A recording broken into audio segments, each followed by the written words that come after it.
Dios, así como estos libros fueron abiertos, abre así nuestro corazón para que la palabra, para que tu palabra entre en nuestro corazón y que haga que nuestra vida siga caminando firme y adelante. Háblanos, Dios, en el nombre de Jesús. Amén. Lo que leíamos era una de las profecías del libro de Daniel, una de las más importantes, el capítulo 7, y vamos a hacer un ejercicio con estas, pero antes de empezar a hablar sobre cuernos, sobre bestias, sobre interpretaciones, tenemos que entender que el libro de Daniel no es un libro profético. O sea, nosotros lo hemos puesto como un libro profético y hablamos del profeta Daniel porque está a la par de los otros profetas, que sí son profetas, pero el libro de Daniel encierra una riqueza mucho más grande y algunos hablan sobre una transición. Entonces he preparado algunas diapositivas para luego volvamos al texto, porque necesito que entendamos algunas cosas, así que pongan atención. Si me pueden poner la diapositiva. El libro de Daniel, y esta parte es la más complicada, ¿verdad? Porque eso de los cuernos y de las bestias. El libro de Daniel. Vamos. Primero, no sé si nos puedes hacer un zoom primero en el primer cuadro, en el segundo cuadro, en el tercer cuadro. Y quiero que aquí pongan atención porque nos vamos a ubicar históricamente. Aquí, solo es de pedazo. Solo es de pedazo, no se puede hacer zoom. Va, si se puede. Ustedes saben que el pueblo de Israel vivió momentos que fueron gloriosos en el reinado de David, en el reinado de Salomón y todos los demás tiempos que vinieron. Ahora, en el 587 sucede lo que es el destierro de Babilonia, que es como empieza el libro de Daniel narrando sobre el exilio donde van rumbo a Babilonia. Entonces aquí suceden algunas cosas importantes. Aquí el profeta Ezequiel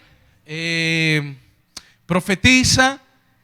Isaías, lo que se conoce como el segundo Isaías, que es la mitad del libro.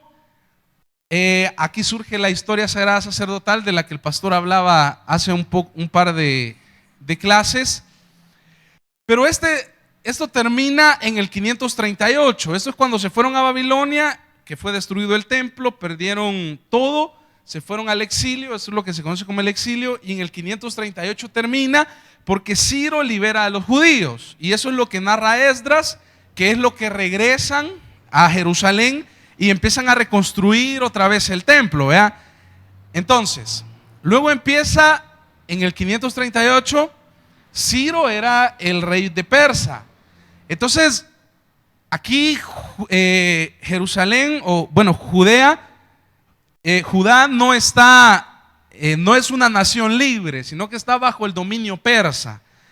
Entonces aquí la reflexión y las tradiciones se convierten en libros y surge lo que se llama la Torá, que es la ley ya escrita, los primeros cinco libros de la Biblia del Pentateuco. Aquí Esdras, allá por el año 400. Acuérdense que aquí los años son antes de Cristo y van para de más a menos, o sea, hasta llegar al cero.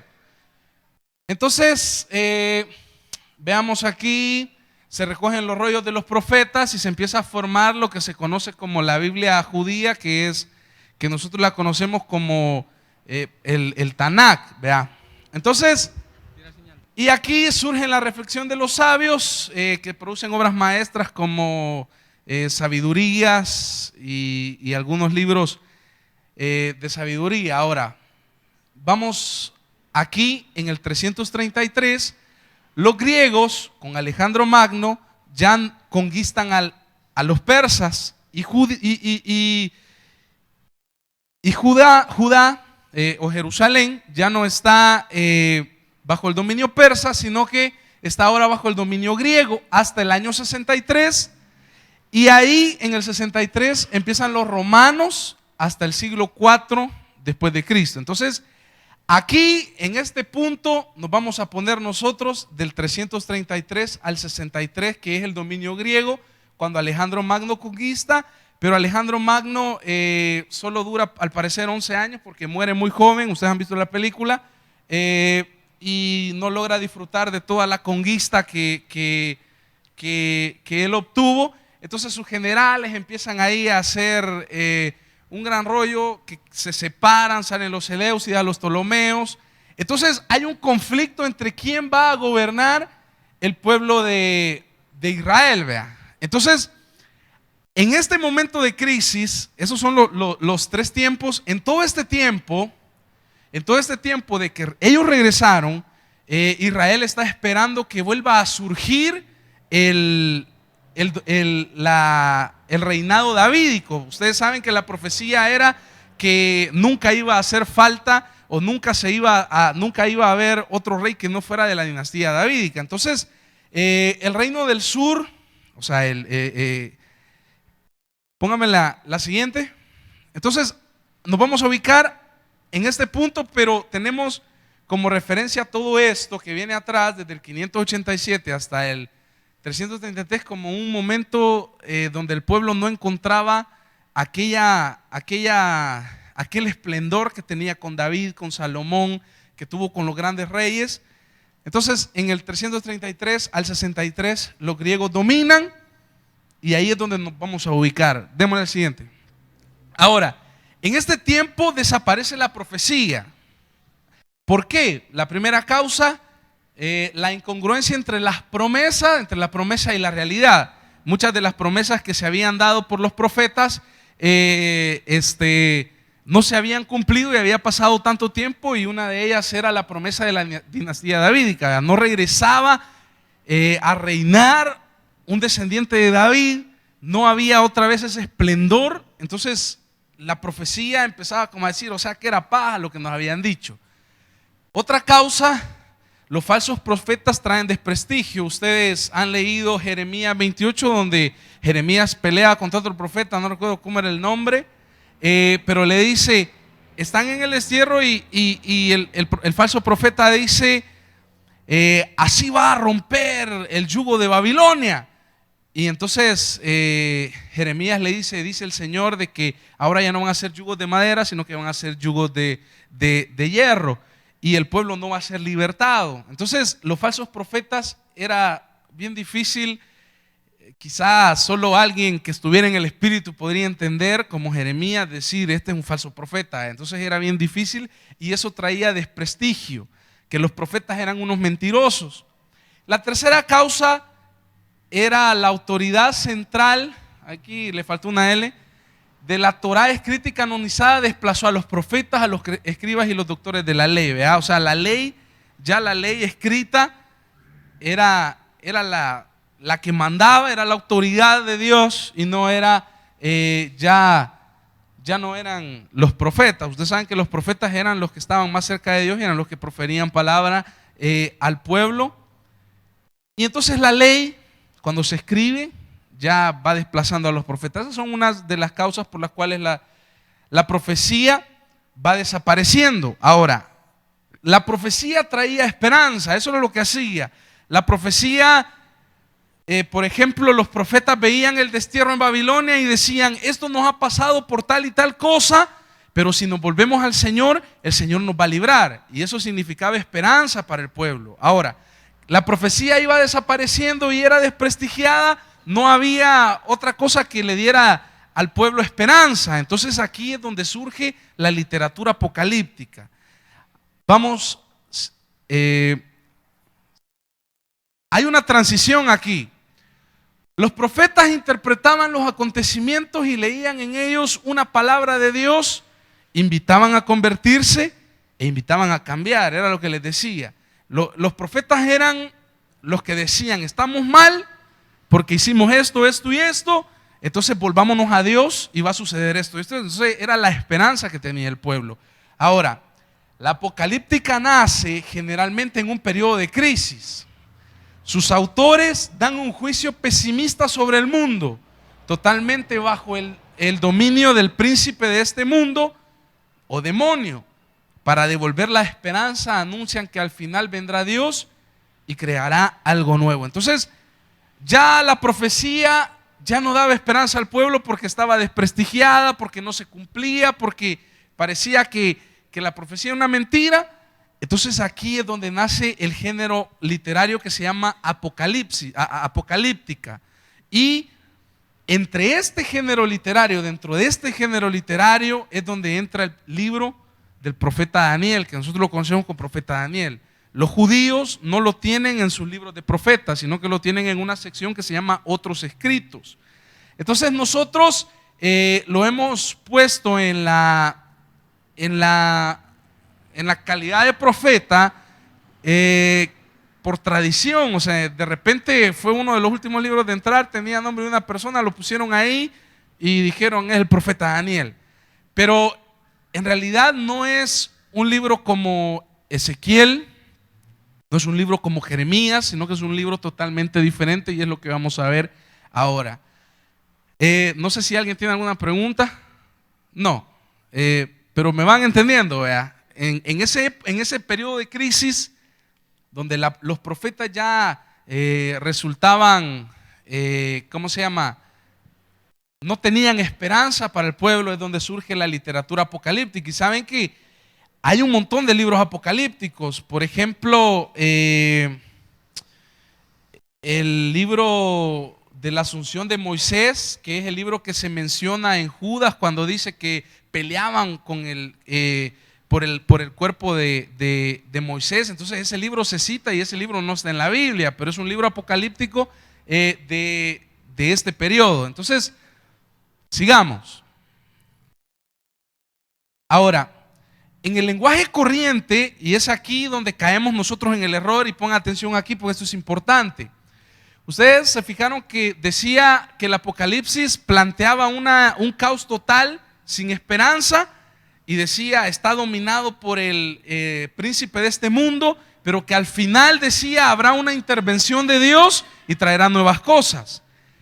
Esa era la intención primera del Apocalipsis, de la apocalíptica. Ahora, en el lenguaje corriente, en el lenguaje que conocemos nosotros ahora, Apocalipsis se ha hecho sinónimo de catástrofe y de oscuridad. Y eso es cierto, eso es cierto. El problema es que solo nos hemos quedado con ese aspecto, porque también el Apocalipsis es un sinónimo de luz y de esperanza. O sea, el pueblo está mal, está en crisis, y el autor del Apocalipsis dice, sí, estamos mal y esto ya no tiene remedio, pero un día aparecerá el Señor y va a traer luz y esperanza. Entonces, hablamos de Apocalipsis, hablamos de catástrofe y es una parte del Apocalipsis, la catástrofe, la crisis, porque en ese periodo de crisis surge, pero surge para traer algo. Y el problema es que nosotros interpretamos, bueno, quizás no nosotros, pero la gente interpreta el Apocalipsis como solo catástrofe y destrucción y fin del mundo y aquí y allá, pero más que le meten miedo a la gente y no le traen lo que en realidad tendría que ser, que es luz y esperanza. Entonces, ese es un punto que tenemos que tomar mucho en cuenta cuando la gente habla de Apocalipsis. No solo está hablando de catástrofe, sino que está hablando de crisis aquí, como la crisis que estamos viviendo ahorita, pero que trae una esperanza, que es la intervención de Dios, que va a traer luz, que va a traer esperanza y que va a traer algo nuevo, ¿verdad? Vamos. La literatura apocalíptica es una literatura judía en la que el carácter revelatorio, y es que o contenido de revelaciones hechas por Dios o un ángel, hay un contenido de revelaciones allí. Los personajes son figuras veneradas del pasado tras las que se oculta el nombre del verdadero autor. Y Apocalipsis significa revelación. Ahora, es más, en inglés el libro de Apocalipsis de Juan se llama Revelation, no sé cómo se dice, pero revelación. Entonces ya da otro sentido. Si entendemos Apocalipsis como revelación, da otro sentido porque ya no estamos hablando de crisis, de mundo, de destrucción, ¿verdad? O sea, ya nos cambia el panorama. Entonces, es una literatura que nace en el pueblo judío antes de nuestro Señor Jesucristo y y el carácter es revelatorio o tiene un contenido de revelaciones y símbolos y toda esa cuestión, ya la vamos a ver más adelante. Los personajes son figuras veneradas del pasado, tras la que se oculta el nombre del verdadero autor, ¿verdad? O sea, se remonta hacia atrás. Y la palabra Apocalipsis significa revelación. Dale. Ahora, las revelaciones suelen aparecer generalmente en forma de visiones, de símbolos, en los cuales se contiene la historia, y esto es importante, se contiene la historia de Israel y su conflicto con las naciones paganas, con el triunfo final de Dios a favor de su pueblo. Todo lo que se narra en símbolos, en bestias y en todas esas visiones, generalmente es una interpretación o como escribir en clave la historia de Israel y su conflicto con las naciones paganas. Ya lo vamos a ver más adelante. Ahora, sin conocer la apocalíptica, es imposible entrar en el Nuevo Testamento porque el escenario está plagado de ella. Ya se había terminado la profecía y no había esperanza. Entonces la apocalíptica entra a darle esperanza al pueblo y esto abre el panorama para la venida de nuestro Señor. Esto abre el panorama para la esperanza en el Mesías, por ejemplo. Abre el panorama para los tiempos venideros, para el día de la intervención del Señor. Entonces, la apocalíptica es importante que la diferenciemos y que la entendamos para poder luego entrar al Nuevo Testamento. Vea, sigamos. Ahora, entre el 150 antes de Cristo y el 70 después de Cristo, esta corriente produjo numerosos libros. Eran los libros que les mencionaba. Vea, está ahí el libro de Enoc. Hay como 7 libros de Enoc. Está el de la Asunción de Moisés, y un montón de libros más que esos no están en la Biblia, pero que son literatura de este mismo género. Ahora, lo del canon y todo eso, el pastor ya lo había explicado al principio, ¿verdad? Así que en cómo se formó la Biblia. Ahora, modeló profundamente la mentalidad de los creyentes, haciéndolos vivir en la esperanza del fin. Ahora, cuando el Apocalipsis habla del fin, no habla del fin del mundo como lo vemos nosotros, sino que del fin de la época de crisis que están viviendo, y era por eso que decía que Dios traía algo nuevo. Entonces no es que el mundo se va a acabar, como lo hemos interpretado toda la vida, sino que el momento de crisis en el que vivimos se va a acabar y Dios va a traer un cielo nuevo y una tierra nueva, pero no dice, ¿cómo se llama?, física y materialmente, como que va a destruir el mundo y va a traer otro nuevo, sino que va a venir y los tiempos van a cambiar. Entonces esa era la esperanza, esa fue la mentalidad que formó en los creyentes, que habrá un tiempo nuevo. Cuando el día del Señor, cuando el Señor intervenga, habrá algo nuevo. Entonces esa es la mentalidad del libro de toda la literatura apocalíptica. Vamos. Ahora, se puede hablar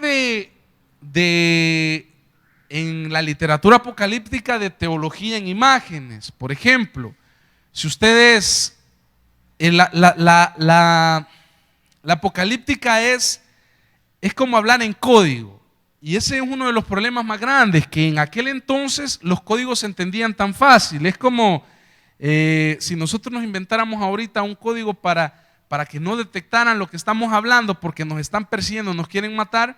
Dentro de 50 años van a encontrar ese código, pero ya no va a ser lo mismo porque no están viviendo nuestra persecución, por decirlo así. Entonces, el Apocalipsis utiliza un sistema de imágenes que hay que descifrar y ese es el sistema que nos confunde a nosotros. He aquí algunos principales, vea. El blanco significaba victoria y pureza. El rojo, asesinato, violencia, sangre de los mártires. El negro, muerte e impiedad. Entonces son como símbolos. Cuando decía aparece un caballo blanco, aparece o sea, tiene su significado. Ahora, nosotros lo hemos deformado porque es imposible conocer a su cabalidad cuál era el significado, ¿verdad? Dale. Esos son los colores. Las cifras, por ejemplo, 7 es la cifra perfecta, es la plenitud. 6, que es 7 menos 1, significa imperfección. 3,5, que es la mitad de 7, también significa imperfección. sufrimiento, tiempo de prueba y de persecución o cuidado. Bueno, esta creo que es una advertencia. Esperen, que dice que 3,5 puede aparecer bajo diversas formas, pero siempre con el mismo valor simbólico. Un tiempo, 2 tiempos, medio tiempo es igual a 3 años y medio, igual a 3 días y medio, igual a 42 meses, igual a 1260 días. Todo eso es como un sinónimo de 3,5, que significa imperfección, sufrimiento, tiempo de prueba y persecución. 12 significa Israel, porque son las 12 tribus. 4, el mundo, son los 4 puntos cardinales. 1000 es una cantidad que no se puede contar. Entonces todos esos símbolos los ocupaban para tener un código. En ese momento en el que nos ubicamos del periodo griego, es en el periodo en el que empiezan a decirle a los judíos, los griegos querían dominar culturalmente todo el mundo. Entonces empiezan a destruir todas las culturas y a invadirlas y a decir que Zeus y que aquí y que allá. Entonces los judíos se resisten y empiezan a ser asesinados aquellos judíos que se resistían. Entonces ellos ocupaban todos estos símbolos para comunicar, para contar sus historias, para no ser detectados, ¿verdad? Entonces ellos querían mantener su fe, querían mantener su cultura, querían mantenerlo todo tal y como Dios se los había dado, pero el imperio griego no quería permitir que que Israel subsistiera. Entonces, estos son algunos de los símbolos. Es como en la guerra, que hablaban en códigos para no ser detectados. Siguiente. Veamos otras imágenes. Por ejemplo, el cuerno, lo que leímos, significa poder. Cabellos blancos significa eternidad, no vejez. Por ejemplo, el anciano de Daniel 7, que fue el que leímos, no es viejo, sino eternamente joven. La vestidura larga de ordinario es vestidura sacerdotal, vea, pero también tiene algunos otros significados. Cinturón de oro significa poder real. Los cameros son los malos. Las ovejas son el pueblo, vea. De ahí es donde viene la imagen de que el pueblo y las ovejas. Dale. Ahora, Daniel es apocalíptico, y aquí vamos a entrar a lo que es. Daniel es apocalíptico, al libro. Daniel es calificado como un libro apocalíptico porque comparte el espectro de imágenes propias de la literatura apocalíptica. Ustedes leyeron lo que leímos, hablaba de los cuernos, hablaba del anciano, hablaba de miles y miles, ya lo vamos a leer bien. En él se mencionan números simbólicos, seres celestiales, bestias feroces, el triunfo de Dios y de su pueblo sobre los poderes del mal.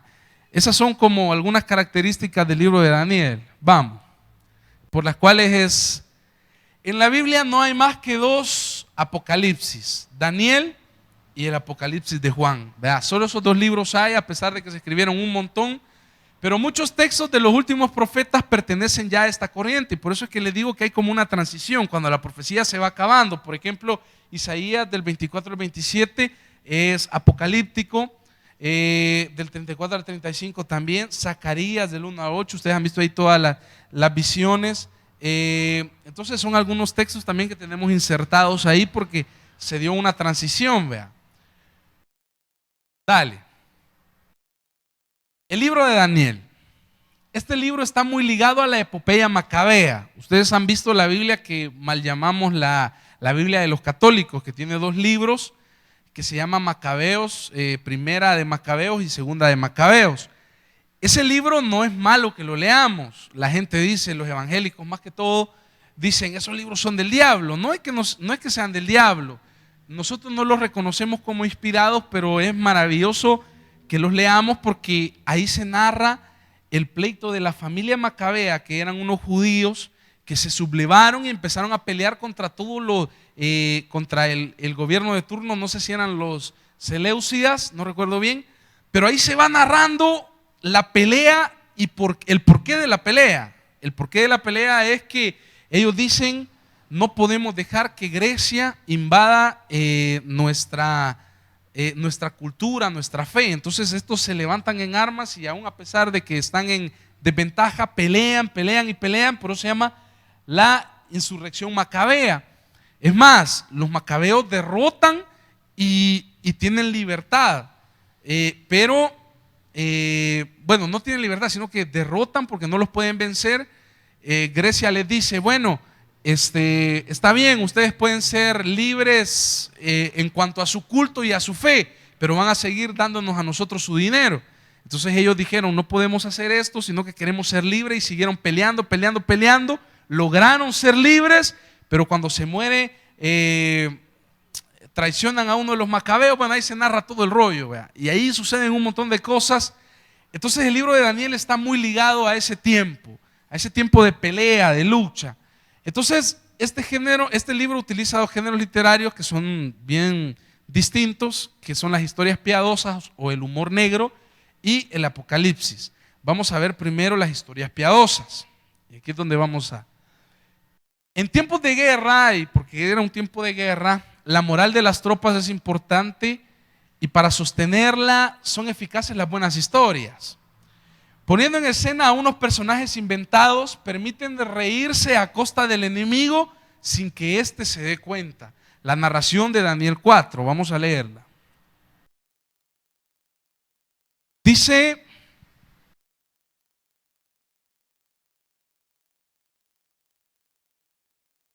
en el versículo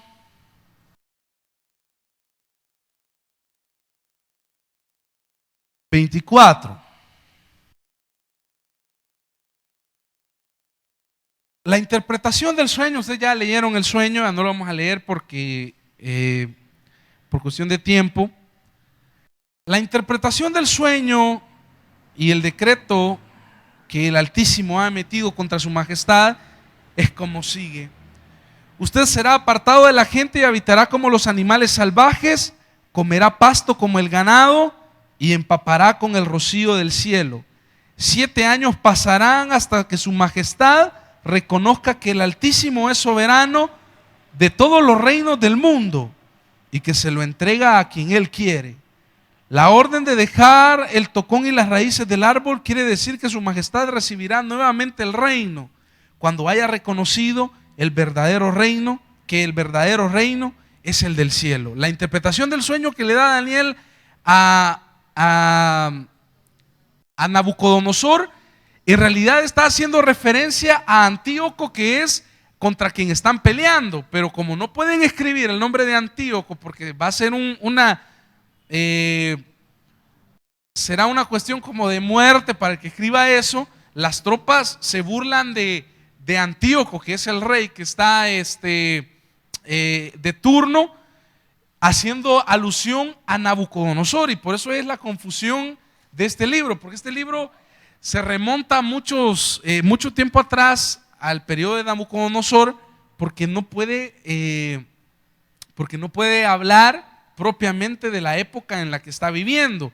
Y esa es una de las claves también que ocupa el Antiguo Testamento, el libro de Daniel, la literatura apocalíptica. Entonces, poniendo en escena a unos personajes inventados, permiten reírse a costa del enemigo sin que éste se dé cuenta. Se inventan esa historia de Nabucodonosor, pero que en realidad es para el rey Antíoco, y dicen, bueno, y por eso es que habla y dice, el reino, estamos leyendo el 24, ¿verdad? Y por eso es que el libro ocupa esta figura, en el 26, cuando dice que su majestad recibirá nuevamente el reino cuando haya reconocido que el verdadero reino es el del cielo. O sea, la intención del autor era como dar aliento a las tropas que estaban peleando, diciéndole, vamos a luchar contra Antíoco, lo vamos a derrotar, y lo vamos a derrotar, y va a reconocer que el verdadero reino es el del cielo. Entonces era como una forma de mantener la estima de las tropas, ¿verdad? Siguiente, otra historia. relatos edificantes que intentan sobre todo rebustecer la fe. Daniel 1. Hemos leído Daniel 1, ¿verdad? Ajá. Daniel es llevado cautivo a Babilonia. Versículo 8, Daniel 1:8 dice: pero Daniel se propuso no contaminarse con la comida y el vino del rey, así que le pidió al jefe de los oficiales que no lo obligara a contaminarse. Y aunque Dios había hecho que Daniel se ganara el afecto y la simpatía de los oficiales, este se vio obligado a responderle a Daniel: tengo miedo que mi señor, el rey, pues fue él quien te asignó la comida y el vino. Si el rey llega a verte más flaco y demacrado que los otros jóvenes de tu edad, por culpa tuya me cortarán la cabeza. Y luego en el 14 el guardia acepta la propuesta. En el 15 dice que al cumplirse el plazo, estos jóvenes se veían más sanos y mejor alimentados que cualquiera de los que participaban de la comida real.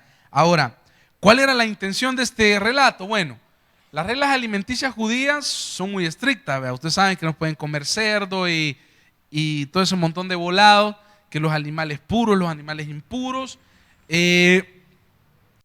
Entonces, a muchos les parecen, a los paganos, ¿verdad?, les parecen ridículas, y hasta algunos de los judíos tentados del helenismo. Ahora, ¿qué es el helenismo? El helenismo es eso de que les contaba yo, que es de permitir que la cultura griega contamine a la cultura judía. Entonces, habían algunos judíos que estaban de acuerdo y decían: tenemos que cumplir tantos preceptos y aquí en Grecia solo tenemos que hacer esto, esto y esto. Entonces, era más sencillo vivir helenizado. Entonces, les parecía tonto. Entonces, ellos estaban a favor del helenismo. Por ejemplo, comían cerdo y hacían un montón de volados. Ahora, Antíoco ha prohibido respetarlas. Este Antíoco había prohibido a los judíos cumplir todas esas reglas porque quería darles en la nuca. Y a ellos responde la historia de estos jóvenes. Les dice: bueno, aunque parecen tontas, las reglas alimenticias de los judíos debemos de mantenerlas porque nuestro rostro resplandecerá y Dios nos va a dar la victoria, nos hará más sabios. Entonces, esa es una parte también como para mantener la fe de los que estaban peleando, que decían: manténganse fieles a Dios. Es más, había mucha gente que para mantenerse puros se iba al desierto, se iban lejos y allá escondidas celebraban sacrificios, elevaban cultos a Dios, porque el helenismo se los quería devorar. Ahora, estaba prohibido, y esa historia es como para robustecer la fe de los que estaban peleando. Dale. A los judíos que han desobedecido las órdenes del rey y han entregado sus cuerpos a la muerte antes que servir a otro Dios, el autor les cuenta la historia de los 3 jóvenes arrojándolos al horno. No temáis, Dios enviará a su ángel con vosotros al fuego para preservaros del mal. Estaban asesinando a todo aquel que no cumpliera los edictos del rey, y una forma de mantener esa fe y esa gana de seguir peleando y de no rendirse. Daniel 3 es una historia que eleva la fe.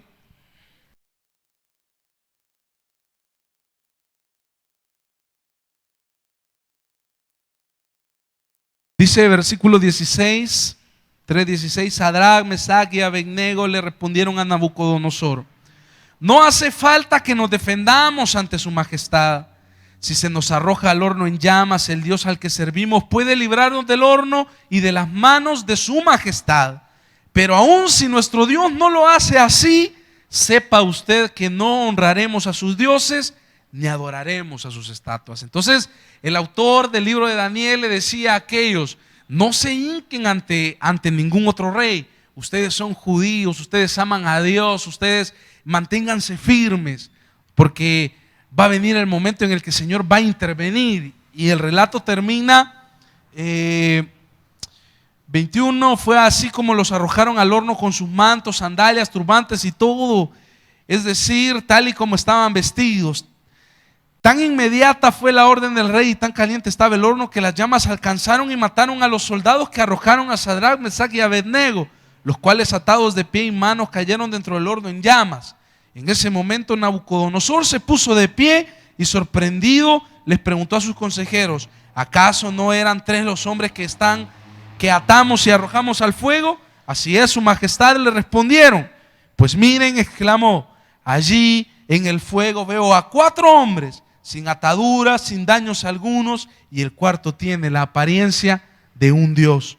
Dicho esto, Nabucodonosor se acercó a la puerta del horno en llamas y gritó: Sadrach, Mesach y Abednego, siervos del Dios Altísimo, salgan de ahí y vengan acá. Entonces, era una forma de que el autor les estaba diciendo aún, y fíjense que aquí hay una parte bien importante, porque ellos dan a entender, y el autor es muy inteligente en esto, porque él dice en el 18, pero aún si nuestro Dios no lo hace así, o sea, ya estaban aceptando que la voluntad de Dios era soberana y que Dios podía salvarlos o no podía salvarlos. Era decisión de Dios si los salvaba o no, pero que aún así ellos se iban a mantener firmes, se iban a ser fieles a Dios.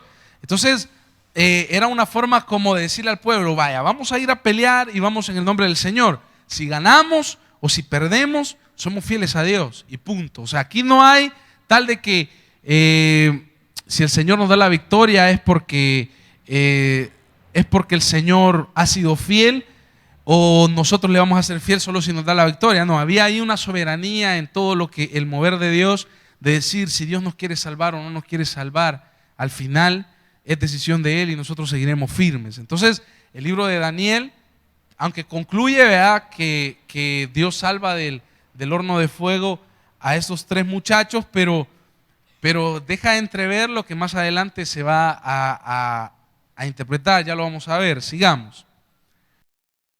Ahora, el género apocalíptico, en los capítulos del 7 al 12, donde el autor utiliza deliberadamente el género apocalíptico, en esos del 7 al 12 es cuando de verdad el autor se lanza a utilizar el género apocalíptico y todas sus figuras.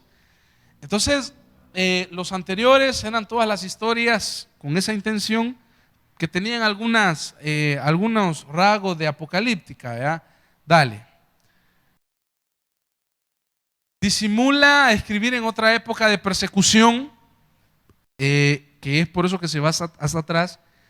La del destierro, ¿verdad?, que son 4 siglos antes, y toma el nombre de Daniel, que Daniel es un héroe pagano cananeo mencionado por Ezequiel 14:14, ¿verdad?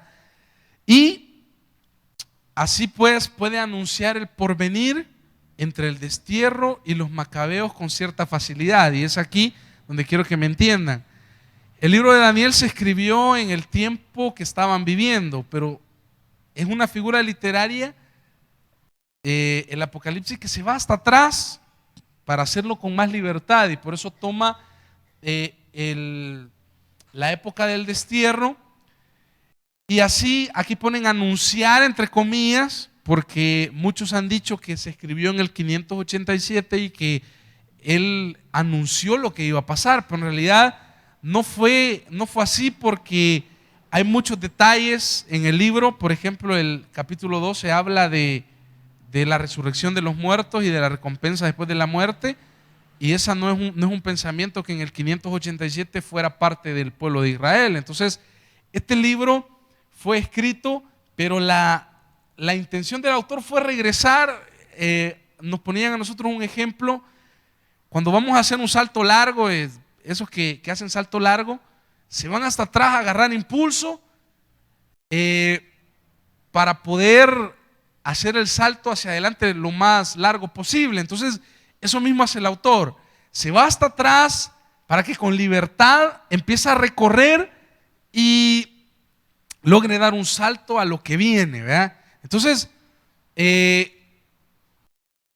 eso de anunciar no es en realidad que él anunció lo que iba a pasar, ni lo que nos va a pasar a nosotros. No, todo lo que él narró ahí en símbolos ya sucedió y ya lo vamos a ver. Pero es para descubrir los grandes rasgos de la forma de actuar de Dios en la historia y señalar así cómo acabará Dios esa historia. Entonces, ¿cómo acabó la historia del destierro? Así mismo va a acabar Dios la historia de los macabeos, la historia del periodo griego, ¿verdad? Ahora, dale.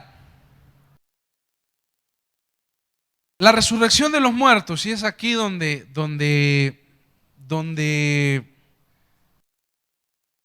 les decía, este es el primer texto en la Biblia que nos presenta con claridad la fe en la resurrección de los muertos. Vamos a verla. Daniel 12. Dice, entonces se levantará Miguel, el gran príncipe protector de tu pueblo. Habrá un periodo de angustia como no lo ha habido jamás desde que las naciones existen. Serán salvados los de tu pueblo, cuyo nombre se haya anotado en el libro, y del polvo de la tierra se levantarán las multitudes de los que duermen, algunos de ellos para vivir por siempre, pero otros para quedar en vergüenza y en la confusión perpetua. Los sabios resplandecerán con el brillo de la bóveda celeste, los que influyen a las multitudes en el camino de la justicia brillarán como las estrellas por toda la eternidad. Tú, Daniel, guarda estas cosas en secreto y sella el libro hasta la hora final, pues muchos andarán de un lado a otro en busca de cualquier conocimiento. Entonces, si ustedes leyeron, es del 1 al 3, no del 1 al 4, ¿verdad? Hasta donde dice, los sabios resplandecerán por toda la eternidad. Ahí ya se empieza a hablar sobre algo que viene después, y es que esta idea se va formando porque se pregunta a la gente, si le soy fiel a Dios y los griegos me matan, ¿qué gano? Si el único bien que tenemos es la vida, porque los judíos, esa es su mentalidad. Los judíos piensan que la única vida es esta, y después se mueren y se van a lo que ellos conocen como el Seol, y ahí están en un lugar dormidos. Y se acaba la vida, la existencia, y no había nada más. Entonces, por mantenerse fieles a Dios, nace esta idea. Dicen, yo me mantengo fiel y puro a Dios, los griegos me matan por serle fiel a Dios, ¿y qué queda? Entonces empieza a formarse esa idea y Dios empieza a confirmarla, esa idea de la resurrección, el día en el que Dios aparezca e intervenga. Entonces, por eso les decía al principio, si conocemos, no podemos entrar al Nuevo Testamento si no conocemos la literatura apocalíptica, porque no vamos a saber de dónde es que Pablo saca eso de aquellos que estaban dormidos se van a levantar. Entonces es una figura apocalíptica. Ahora, la visión de Ezequiel 37 no era aún más que una imagen de la resurrección del pueblo. Aquí era en general, ¿verdad? Pero no era de Ezequiel 37 no habla de una muerte física, sino que habla de una muerte como espiritual, ¿verdad? El pueblo está lejos de Dios, está muerto, sin vida, y Dios empieza a darles esperanza. Ahora, aquí sí se trata ciertamente de la resurrección personal, ¿verdad? Porque son otros tiempos. Entonces, el libro de Daniel, ese es un aporte muy grande del libro de Daniel y de la apocalíptica, esto de la resurrección que va a marcar más adelante todo el periodo del Nuevo Testamento. Ahora, vamos a hacer un ejercicio. Quiero que hagamos un ejercicio. No sé si alguien tiene alguna pregunta. Sí, aquí hay una pregunta. Sepan que no lo sé todo. No. Hay algunas cosas que todavía no las voy a saber responder, pero pueden quedar pendientes, ¿verdad? Mira, como decís que se supone, ¿verdad?, que el rey Nabucodonosor no era de la época de Daniel, ¿verdad? Ajá. Entonces, ¿por qué en el capítulo 5 se refiere a Belsasar, que es el nuevo rey que se supone que es el hijo de Nabucodonosor? ¿Cómo está eso? Todos los datos históricos del libro de Daniel no son exactos. Por ejemplo, históricamente Belsasar no fue rey de Babilonia. Entonces, hay una literatura que se llama judía, que se llama Midrash, que hace una interpretación de los hechos anteriores, pero le cambia un montón de cosas históricas. Por ejemplo, se habla del rey Darío al final de Daniel, pero en realidad Darío no fue rey de Persa, sino que fue Ciro, que es lo que narra Esdras. Pero Esdras es un libro más histórico que Daniel. Entonces, se hacen todos esos cambios históricos con la intención de dar un mensaje teológico, un mensaje de Dios. Entonces eso es lo que utiliza Daniel, ¿verdad? Los datos históricos de Daniel no son exactos. Es más, en la Biblia muchos de los datos no son exactos y la gente pelea que porque la Biblia no es exacta, pero es que la Biblia no es un libro de historia, no es un libro, no es un compendio de historia, sino que tiene ahí su intención el autor, y eso es lo que hace el autor del libro de Daniel, ¿verdad? Entonces, cuando dice Nabucodonosor, lo hace con la intención de regresar, vea, mucho tiempo atrás, para hablar con libertad de lo que Dios va a hacer en ese tiempo de Antíoco, ¿vea? Mi pregunta es, como usted lo decía, de que Daniel es un libro mal interpretado. Ajá. Una vez escuchaba yo de que me decían de que lo que sucede en el capítulo 3 de Daniel no fue cierto, lo del horno de fuego. Entonces mi interrogante es, ¿de verdad sucedió eso o nada más fue un dato hecho para alimentar la fe de los lectores? Eso, les decía, ocupa el humor negro para burlarse de algunas cosas. Por ejemplo, el asombro de Nabucodonosor cuando ve que no se han quemado, eso significaba una burla o sea, decían, Nabucodonosor se sorprendió. Entonces, no es un relato histórico en sí. Tanto puede haber sucedido o no sabemos, pero la gente maneja que no, pero es un relato que sirve para aumentar la fe de las tropas que están peleando. Entonces, cuando hablamos, y eso es lo que quiero que entiendan, que no se vayan a asustar, porque un día yo le dije a una persona, la Biblia hay muchos relatos que no son ciertos. Me dice, todo lo de la Biblia es cierto, pero históricamente muchas de las cosas que están en la Biblia no son ciertas. Pero lo que sí es cierto es el mensaje que va implícito de Dios ahí. Entonces, el mensaje para las tropas que estaban peleando era, los van a tirar al horno del fuego, pero aún de ese fuego el Señor los va a sacar, ¿verdad? Entonces, si es histórico o no, al final creo que no es lo importante, sino que si es real o no, sino que el mensaje y la inspiración que tuvo el autor para escribirlo y para Ringo.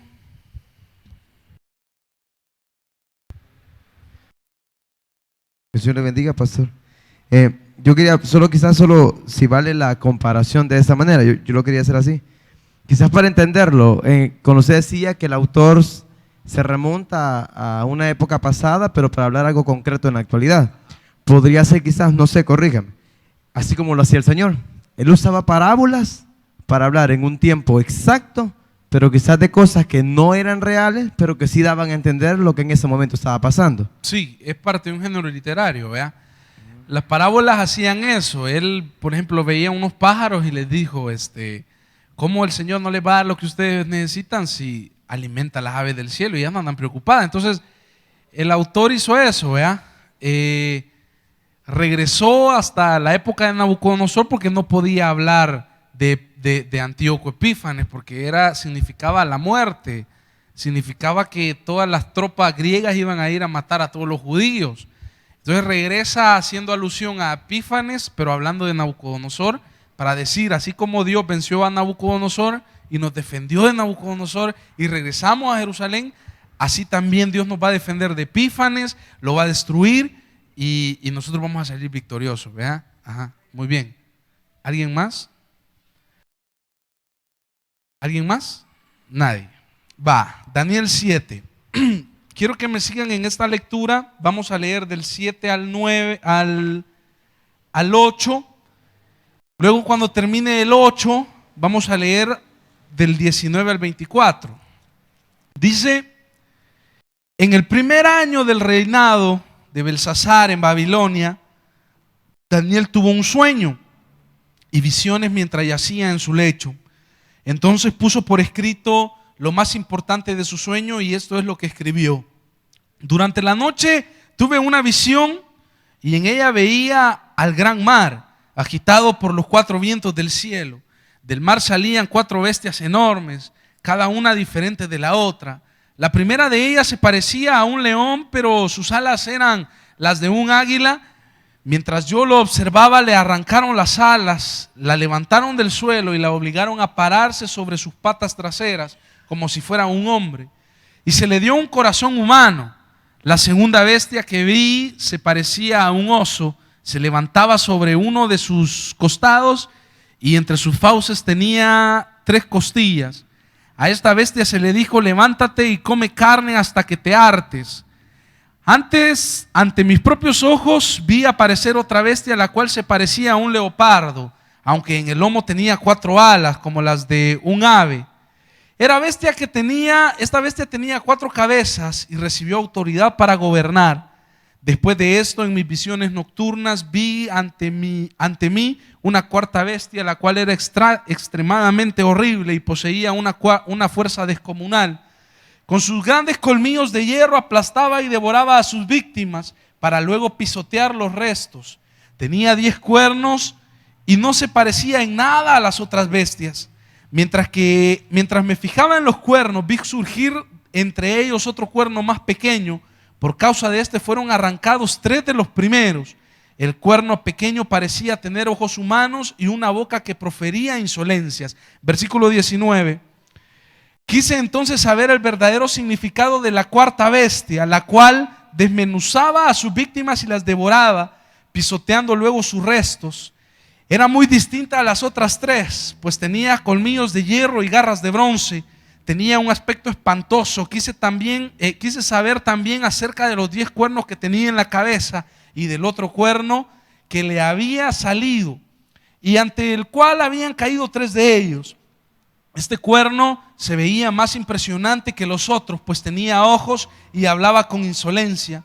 Mientras observaba yo, este cuerno libró una guerra contra los santos y los venció. Entonces vino el anciano y emitió juicio en favor de los santos del Altísimo.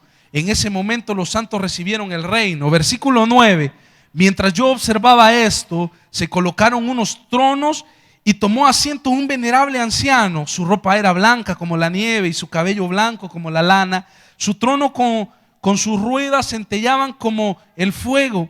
De su presencia brotaba un torrente de fuego. Miles y millares le servían, centenares de miles lo atendían. Al iniciarse el juicio, los libros fueron abiertos. Yo me quedé mirando por causa de las grandes insolencias que profería el cuerno. Seguí mirando hasta que a esta bestia la mataron, la descuartizaron y la echaron en pedazos al fuego ardiente. A las otras bestias les quitaron el poder, aunque las dejaron vivir por un tiempo. En esa visión nocturna vi que alguien con aspecto humano venía entre las nubes del cielo. Se acercó el venerable anciano y fue llevado a su presencia y se le dio autoridad, poder y majestad. Todos los pueblos, naciones, lenguas lo adoraron. Su dominio es un dominio eterno que no pasará y su reino jamás será destruido. Yo, Daniel, me quedé aterrorizado y muy preocupado por las visiones que pasaban por mi mente. Me acerqué entonces a uno de los que estaba allí y le pregunté el verdadero significado de todo esto y esta fue su interpretación. Las 4 grandes bestias son 4 reinos que se levantarán en la tierra, pero los santos del Altísimo recibirán el reino y será suyo para siempre, jamás. Versículo 23. Esta fue la explicación que me dio el venerable anciano. La 4ª bestia es un cuarto reino que surgirá en este mundo. Será diferente a los otros reinos, devorará toda la tierra, las aplastará, la pisoteará. Los 10 cuernos son 10 reyes que saldrán de este reino. Otro rey le sucederá distinto a los anteriores, el cual derrocará a 3 reyes. Hablará en contra del Altísimo y oprimirá a sus santos. Tratará de cambiar las festividades y también las leyes, y los santos quedarán bajo su poder durante 3 años y medio. Los jueces tomarán asiento y al cuerno se le quitará el poder y se le destruirá para siempre. Entonces se dará a los santos, que son el pueblo del Altísimo, la majestad y el poder y la grandeza de los reinos. Su reino será un reino eterno y lo adorarán y obedecerán todos los gobernantes de la tierra. Aquí termina la visión. Yo, Daniel, me quedé desconcertado por tantas ideas que me pasaban por la mente, a tal grado que palideció mi rostro, pero preferí mantener todo esto en secreto. Ustedes leían todo el capítulo de corrido y era difícil encontrarle un sentido, porque ese es el símbolo, esa era la magia del autor, que empezaba a mover piezas. Y si ustedes se fijan, todo lo que les he estado explicando es lo que narran los últimos versículos, cuando dice que hablará en contra del Altísimo, el 25, y oprimirá a sus santos, tratará de cambiar las festividades y también las leyes. Entonces, la gente habla de estas 4 bestias, la gente habla de que es la Unión Europea y que es Estados Unidos y que es no sé quién y que es aquí y que es allá. En realidad no está hablando de nuestro tiempo. En realidad el libro de Daniel es un relato específico del tiempo del dominio griego, cuando Antíoco quería cambiar las festividades y quería destruir todas las leyes de los judíos, pero que de repente el Señor decía, en medio de todo eso, los santos van a recibir su reino. Entonces, la esperanza era que la esperanza que el pueblo necesitaba era la esperanza que la literatura apocalíptica les traía. La profecía ya había muerto, pero la apocalíptica surgía para traer un mensaje de esperanza al pueblo. Entonces, todas esas historias de que el Armagedón y que God y Magod y no sé qué, todas historias son sacadas de la manga de la camisa, porque en realidad si empezamos a leer detenidamente todo lo que el libro de Daniel habla y toda la supremacía con la que dice que el reino de Dios vendrá e intervendrá en favor de sus santos, entonces nos llena de esperanza incluso a nosotros para continuar la lucha de decir, El Salvador no tiene remedio, dicen algunos. Por ejemplo, yo conocí un pastor que me dijo, esto no tiene remedio, esto no va a cambiar. Y no, la misma Biblia dice pues que como en los días de Moisés, de Noé, así será la venida del Hijo del Hombre. O sea que tiene que estar todo esto, todo desgraciado para que el Señor venga. Entonces, ¿para qué predicamos si estamos atrasando la venida del Señor? O sea, son interpretaciones tontas, porque no se entiende que la venida del Señor será una intervención de su poder, implementará el reino, pero no va a destruir el mundo, no va. Entonces, el libro de Daniel se presta a todas esas cosas cuando no conocemos el trasfondo histórico. Si alguien quiere meterse más en la literatura apocalíptica, es maravillosa. Solo pongan en internet el dominio griego y pongan 333 hasta el 63 o 64 antes de Cristo, y ahí ustedes van a leer todo lo que pasó y lo comparan luego con el libro de Daniel, y ustedes van a ver que el libro de Daniel describe exactamente todo, y ahí le va a ir dando forma al mensaje del libro. Entonces el mensaje del libro es que al final Dios intervendrá en favor de sus santos, de su pueblo, y saben que ahí es donde uno dice, hemos perdido tanto, porque la gente estaba dispuesta a morir con tal de no contaminarse, y nosotros preferimos negar al Señor con tal de que no se burlen de nosotros. Esta gente prefería morir quemada, morir por decir que se purificaban en el nombre del Señor y que se mantenían fieles a Dios, y a veces nosotros no tenemos ni el valor de mantenernos fieles al nombre del Señor. Así que el libro de Daniel, más que un mensaje de profecías venideras, tiene un mensaje que para el pueblo fue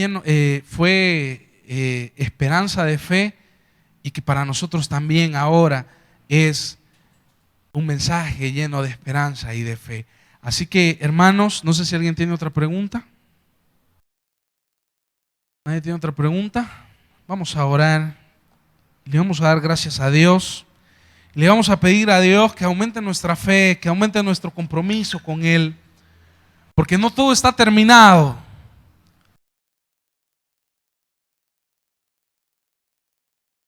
Aún en el horno de fuego,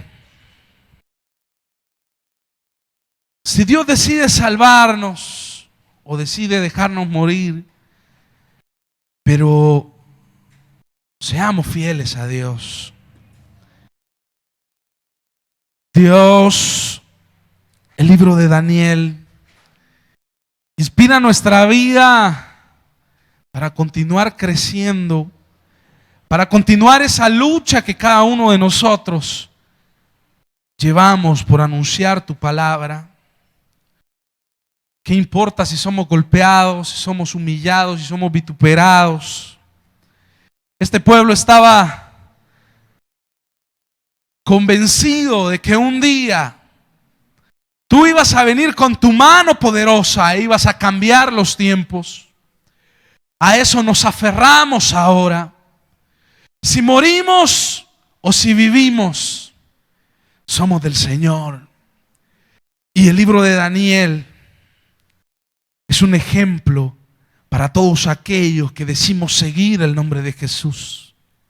Dios, que esta lectura que vamos a hacer en esta preparación del libro de Daniel signifique para nosotros un despertar de nuestra fe y de nuestro compromiso y nuestra convicción de que tú estás de nuestro lado, y ya sea que muramos o que vivamos, pero que nuestra felicidad y nuestra vida sea predicar el reino a pesar de todo lo que pueda pasarnos. Señor, a eso hemos sido llamados, a eso hemos sido llamados. Enséñanos, Dios, con tu palabra, que el compromiso, aún a pesar de la muerte, del peligro de muerte, debe de seguir en nuestro corazón y en nuestra vida. Dios, gracias. En el nombre de Jesús. Amén.